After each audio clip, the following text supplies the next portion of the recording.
bolam, egilgan boshni qilich kesmaydi degan gaplar bor.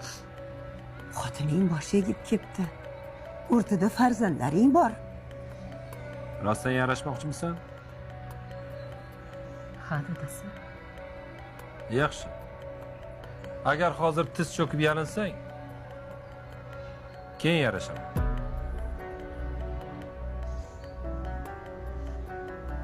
Nima? Yerga tizzalab o'tirasan. Kechiring dadasi deysan. Hay bolam, Hech qachon. Men bunaqa qilishga loyiq ayb ish qilmaganman. Unda yarashmayman. voy. 4 tomoning qibla. Hay bolam. Voy. Hay.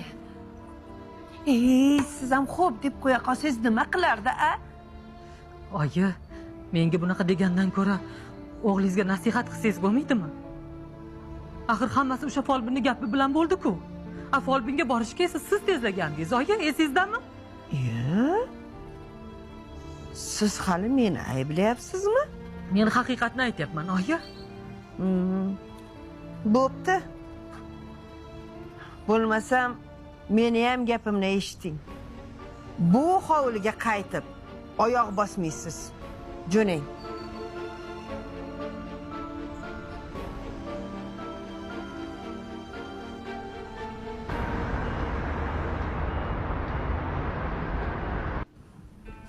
Oyijon, Ha, qizim. yaxshi o'tiribsizmi? Yaxshi. Yaxshi. Charchamadingizmi? Yo'q, nega charchayman? Oyi, Mhm. sizda muhim gapim bor edi. Qanaqa gap? Kollejimizdan direktori bor-u, o'sha uyimizga kelmoqchi. Tinchlikmi ish qilib? Tinchlik. Shu sovchilikka-da. Nima? Sovchilikka dedikmi? U kishini o'g'li bilan, Murod bilan yildan beri gaplashaman. Sovchi jo'natmoqchi. Sovchi jo'natmoqchi? Shunga nima deysiz? Uy manzilini beraymi? Yo'q. Yo'q. Nimaga oyi? Nima ularga ijara uyimizni manzilini berasanmi? Yo ahvolimizni ko'rmayapsanmi? Ha?